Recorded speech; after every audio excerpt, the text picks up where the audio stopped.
आप देख रहे हैं न्यूज इनसाइडर के साथ प्रोग्राम स्पेशल रिपोर्ट, जिसमें दिन भर की अहम खबरें पहुंचाएंगे आप तक। इस प्रोग्राम को आप तक पहुंचाने में हमारे साथ ताउन किया है ग्लोबल इनोवेशंस कंसल्टेंसी ने, जो कि तालीम के लिए वादी का भरोसेमंद ब्रांड है। स्टार हॉस्पिटल सनत नगर श्रीनगर ने, जहां दुनिया के बेहतरीन डॉक्टर्स हर मर्ज का शफा बख्श इलाज करते हैं। Birla open minds international school TMT Srinagar ने सैंसो गीजर, जो कि सर्दी के मौसम में गर्म पानी के लिए जम्मू कश्मीर के लोगों का भरोसेमंद ब्रांड है। और Al Fazal tour and travels Anantnag Kashmir ने, जो हज, उम्रा और जियारत के लिए बेहतरीन खिदमत फराहम करते हैं। जम्मू कश्मीर के नायब वज़ीर आला सुरेंद्र चौधरी की जानिब से आज LG सिन्हा और बीजेपी हुकूमत पर सख्त तनकीद करते हुए उन्हें आगाह किया गया कि ज्यादा छेड़खानी उन पर ही भारी पड़ जाएगी। जम्मू कश्मीर के नायब वज़ीर आला सुरेंद्र चौधरी की जानिब से आज नामानगारों से बातचीत करते हुए पहले बड़गाम और नगरोटा बाईपोल्स के हवाले से बयान दिया गया। सुरेंद्र चौधरी ने कहा कि बड़गाम और नगरोटा दोनों ही सीटें नेशनल कॉन्फ्रेंस की रही हैं और यहाँ पर भी इस बाईपोल्स में भी वो नेशनल कॉन्फ्रेंस ही जीतेगी। उन्होंने मेंबरान पार्लियामेंट आगा सैयद रुहुल्लाह मेहदी के हवाले से बयान देते हुए कहा कि एक खानदान में आपस में नोक-झोंक चलती रहती है, लेकिन आगा रुहुल्लाह भी हमारे भाई हैं और हम एक साथ मिलकर ये इंतखाबात लड़ेंगे और कामयाबी हासिल करेंगे। उन्होंने आगे कहा कि हम अभी चुप हैं, खास करके मैं अच्छे से जानता हूं कि बीजेपी ने जम्मू में क्या किया है, जहां से वो 28 सीटें लेकर आए हैं। सुरेंद्र चौधरी ने कहा कि वो हमारी क्या ही पोल खोलेंगे, हमारे पास जो कुछ भी है सब कुछ सामने है, खुली किताब की तरह है। पिछले 6 सालों में यहाँ के इंडस्ट्रियलिस्ट के लिए जो 28,000 करोड़ का पैकेज आया था, उसे खुर्द-बुर्द कर दिया गया है। जम्मू कश्मीर के किसी भी इंडस्ट्रियलिस्ट को उससे कुछ भी हासिल नहीं हुआ। दरिया के दरिया इलीगल माइनिंग से तबाह हो गई। बार बार हम कहते हैं कि 6 सालों की एक इंक्वायरी हो, जो बेरोजगार नौजवानों को रोजगार दिया गया वो 11 साल का डेटा दिया जाए, एक व्हाइट पेपर दिया जाए। 11 साल से PDP, BJP और फिर LG हुकूमत ने डेली वेजेस को पक्का आखिर क्यों नहीं किया। उन्होंने आगे LG सिन्हा के एक बयान का हवाला देते हुए कहा कि LG साहब ने एक बयान में कहा था कि पुलिस उनके पास है बस।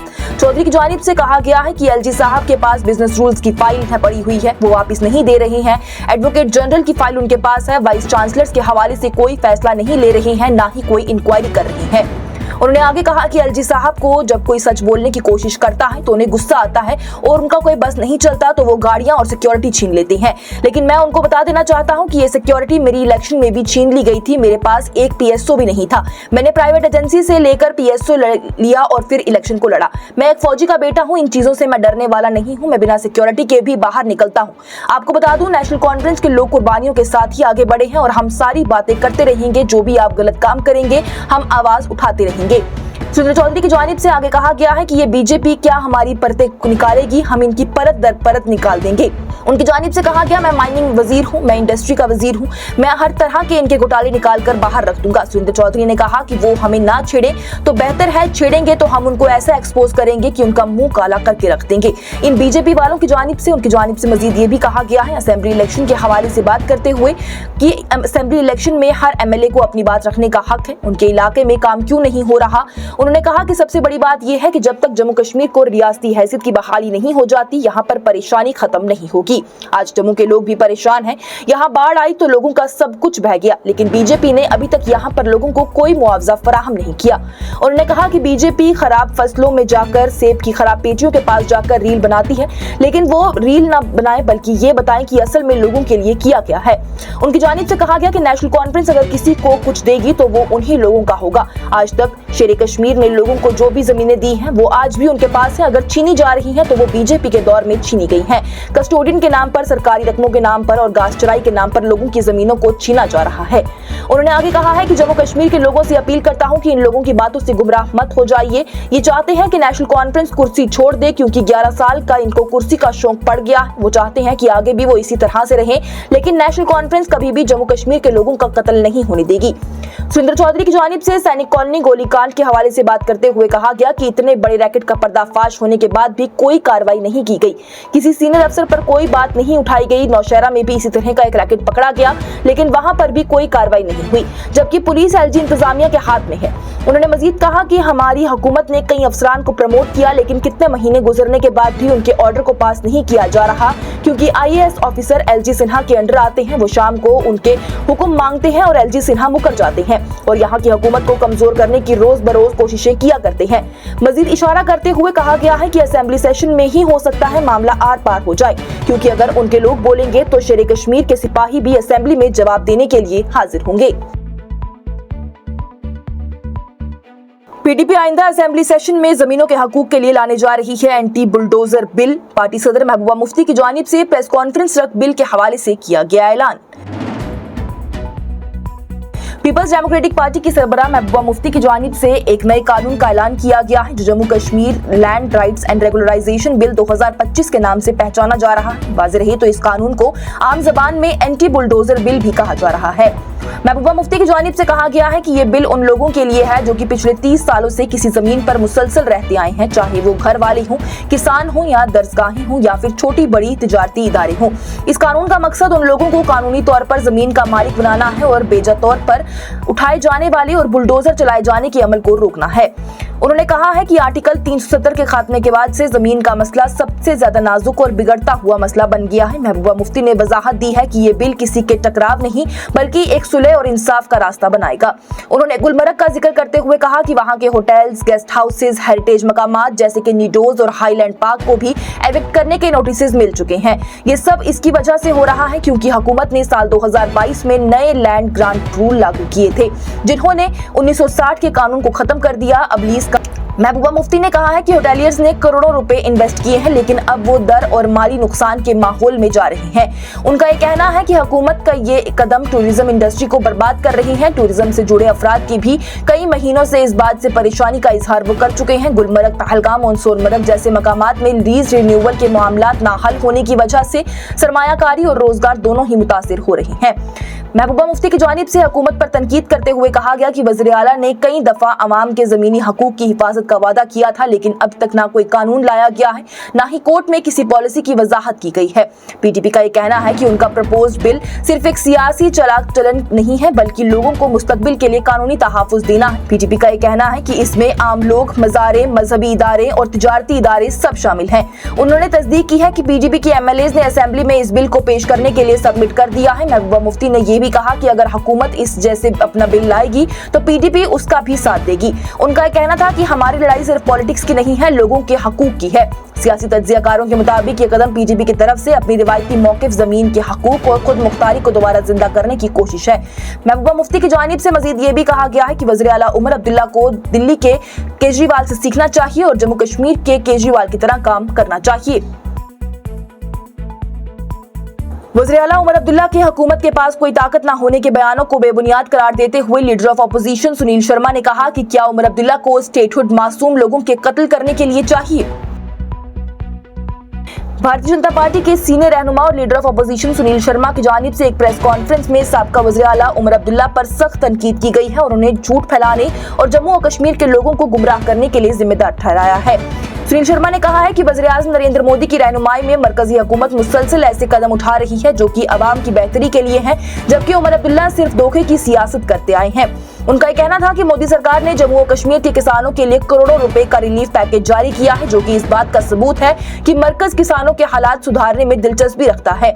सुनील शर्मा ने बताया है कि मरकजी वजीर डॉक्टर जितेंद्र सिंह और शिवराज सिंह चौहान ने इस रिलीफ को जम्मू कश्मीर के किसानों तक बरवक्त पहुंचाने में अहम किरदार अदा किया है। शर्मा की जानिब से यह भी कहा गया कि मनरेगा फंड्स और दूसरे इमदादी पैकेजेस मरकज ने फौरी तौर पर मंजूर कर लिए हैं लेकिन जब उमर अब्दुल्ला हुकूमत में थे तो उन्होंने कभी भी वक्त पर कोई भी रिलीफ नहीं दिया। उनका कहना था कि उमर अब्दुल्ला की हुकूमत ने कभी भी बरवक्त एक्शन नहीं लिया है, ना लोगों की कोई मदद की है, ना उन्हें कोई इमदाद फराहम की है। आज भी वो सिर्फ मोदी सरकार के नाम को नीचा दिखाने में मसरूफ है जबकि असल में उन्होंने खुद कुछ नहीं किया। सुनील शर्मा ने कहा है कि सिर्फ एक साल में मरकजी हुकूमत ने 5000 करोड़ रुपए जम्मू और कश्मीर के लिए मंजूर किए जबकि 1000 करोड़ रुपए सिर्फ सरकारी सड़कों और इंफ्रास्ट्रक्चर के लिए अलग से रखे गए हैं। उमर अब्दुल्ला के इस दावे पर कि अब इंतजामिया के पास कोई इख्तियार नहीं है, सुनील शर्मा की जानिब से जवाब दिया गया जबकि 86 कैबिनेट फैसले लिए गए तो उनमें से 79 फैसले लेफ्टिनेंट गवर्नर ने अप्रूव कर दिए हैं, तो क्या इख्तियार की कमी है। सुनील शर्मा की जानिब से उमर अब्दुल्ला के स्टेटहुड के मुतालबात को भी सियासी ड्रामा करार दिया गया है। उन्होंने कहा कि साल 2008 से साल 2016 तक जब उमर अब्दुल्ला के पास पूरी स्टेटहुड थी तो उन्होंने क्या किया, ना आवाम की हिफाजत की, ना करप्शन को रोका, ना दहशतगर्दी खत्म की। आज वो रियासती हैसियत की बहाली का नारा लगाकर सिर्फ आवाम को धोखा दे रही है। सुनील शर्मा का ये कहना है कि क्या उन्हें रियासती हैसियत की बहाली मासूम लोगों का कत्ल करने के लिए चाहिए। सुनील शर्मा ने इल्जाम लगाया है कि नेशनल कॉन्फ्रेंस की हुकूमत ने अपने दौर में इदारी कवायद और ज़वाबित का भी खुलकर उल्लंघन किया किया है। उनका कहना था कि स्कीम्स जैसे मुहिम इदारे भी उनके दौर में बिगड़ गए, फाइलें अटकी रही थी, एडवोकेट जनरल का दफ्तर इग्नोर होता रहा। ये है वज़ीर आला उमर अब्दुल्ला की असली विरासत। उनकी जानिब से ये भी कहा गया है कि नेशनल कॉन्फ्रेंस सिर्फ अवाम को गुमराह कर रही है, जबकि असल तरक्की तो आज हो रही है और ये सब कुछ मोदी सरकार की वजह से मुमकिन हो पाया है। इंतखाबात के लिए कांग्रेस के साथ बातचीत जारी है। उम्मीदवारों का फैसला कोर कमेटी ही करेगी। नेशनल कॉन्फ्रेंस के रहनुमा और काबीना वजीर जावेद डार का बयान। नेशनल कॉन्फ्रेंस के सीनियर रहनुमा और काबीना वजीर जावेद डार की जानिब से बुध के दिन कहा गया कि कांग्रेस के साथ बातचीत जारी है और पार्टी की कोर कमेटी ही आने वाले बाई इलेक्शंस के लिए उम्मीदवारों का फैसला करेगी। ये बयान उन्होंने उस वक्त दिया है जब उनसे बडगाम असेंबली सीट के हवाले से उम्मीदवार का इंतखाब तय करने के बारे में सवाल पूछा गया। जावेद डार की जानिब से कहा गया है कि हाल ही में बाई इलेक्शन की तारीख का ऐलान हुआ है, इसलिए तमाम जरूरी कानूनी और इंतखाबी प्रोसीजर फॉलो करने में थोड़ा वक्त लगता है। उनका ये कहना था कि अभी कुछ भी कहना बहुत जल्दी हो जाएगा, लेकिन कांग्रेस के साथ गुफ्तगू जारी है और फाइनल फैसला हमारी कोर कमेटी ही करेगी। उनकी जानिब से वजाहत दी गई है कि पार्टी किसी भी फैसले में जल्दबाजी करना नहीं चाहती है और हर कदम को सोच समझकर उठाया जा रहा है। ये भी वाज़ेह रहे कि बडगाम और नगरोटा असेंबली सीट के लिए बाई इलेक्शन 11 नवंबर को होंगे, जबकि वोटों की गिनती 14 नवंबर को होने वाली है। जावेद डार के इस बयान को सियासी हलकों में इस तौर पर देखा जा रहा है कि नेशनल कॉन्फ्रेंस और कांग्रेस आपस में सीट शेयरिंग या फिर अलायंस पर बातचीत कर रही है ताकि इंतखाबात में एक दूसरे का साथ दिया जा सके। और सोनम वांगचुक की अहलिया ने जोधपुर जेल में उनसे की मुलाकात। सोशल मीडिया पर जानकारी साझा कर बोली, उनका हौसला अभी भी बुलंद है। जोधपुर जेल में क्लाइमेट एक्टिविस्ट सोनम वांगचुक की बीवी गीतांजलि जे एंगमो ने मंगल के दिन पहली बार उनसे मुलाकात की। वांगचुक को नेशनल सिक्योरिटी एक्ट के तहत गिरफ्तार किया गया है। मुलाकात के बाद एंगमो की जानिब से सोशल मीडिया पर लिखा गया, उनका हौसला बुलंद है, उनकी कमिटमेंट मजबूत है और उनका जज्बा अब भी कायम है। उन्होंने कहा कि उन्हें डिटेंशन का ऑफिशियल हुक्म मिल गया है, जिससे कि वो कोर्ट में चैलेंज करने वाली हैं। 2 दिन पहले वांगचुक के भाई और लेअप एक्स बॉडी के लीगल एडवाइजर मुस्तफा हाजी की जानिब से भी उनसे मुलाकात की गई थी। एंगमो की ये मुलाकात उस वक्त हुई है जब सुप्रीम कोर्ट में भी इस केस की सुनवाई हो रही थी। कोर्ट ने मरकजी हुकूमत और लद्दाख इंतजामिया को नोटिस जारी करते हुए जवाब तलब किया था। एंगमो की तरफ से सीनियर एडवोकेट कपिल सिब्बल ने कोर्ट को बताया कि एंगमो को अब तक डिटेंशन का सबूत को या फिर कोई वजह नहीं दी गई है, इस वजह से वो लीगल तौर पर इस ऑर्डर को चैलेंज नहीं कर सकती। सिब्बल ने एंगमो को अपने शौहर से मुलाकात की इजाजत देने की भी दरख्वास्त की थी, लेकिन बेंच ने कहा कि पहले फॉर्मली रिक्वेस्ट दी जाए और अगर उसे रिजेक्ट किया जाएगा तो फिर कोर्ट से रुजू किया जा सकता है। सोनम वांगचुक ने अपनी गिरफ्तारी से पहले 35 दिन का भूख हड़ताल किया था, जिसमें कि उनका मुतालबा था कि लद्दाख को स्टेटहुड दिया जाए और कॉन्स्टिट्यूशन के 6ठे शेड्यूल में शामिल किया जाए। वाज़ेह रहे इंतजामिया ने वांगचुक के अमल को स्टेट की सिक्योरिटी के लिए खतरा करार दिया था। गिरफ्तारी के बाद उन्हें सीधा ही जोधपुर जेल में ट्रांसफर कर दिया। वहीं इस बेचैनी और हंगामे के दरमियान ही इसका सीधा असर लद्दाख के टूरिज्म सेक्टर पर भी पड़ा और Ladakh hotel and guest house association, tour operators, taxi and bike unions ने मिलकर एक लेटर में फाइनेंशियल रिलीफ की दरख्वास्त की है। उनका ये कहना है कि 24 सितंबर के वाक़े के बाद, जो कि पहले से ही कमजोर टूरिस्ट सीजन था, अब मुकम्मल तौर पर तबाह हो चुका है। विंटर सीजन शुरू होने को है और अक्सर बिजनेसेस बंद हो जाते हैं। ताजिरों और टूर ऑपरेटर्स का ये कहना है कि अब वो अपने कर्ज भी अदा नहीं कर सकते। एसोसिएशन ने मांग की है कि मोरेटोरियम पीरियड को इंटरेस्ट फ्री बनाया जाए, टूरिज्म से मुतल्लिक लोन्स का रिस्ट्रक्चरिंग की जाए, लोन लेने वालों के सिबिल स्कोर को भी गिरने से बचाया जाए और किसी भी लोन को एनपीए करार ना दिया जाए। इस बीच लद्दाख की स्टेटहुड मूवमेंट को नेशनल लेवल पर सपोर्ट मिल रही है। करगिल डेमोक्रेटिक अलायंस और सोशलिस्ट पार्टी इंडिया का एक वफद ने लखनऊ में उत्तर प्रदेश असेंबली के leader of opposition Mata Prasad Pandey से भी मुलाकात की है।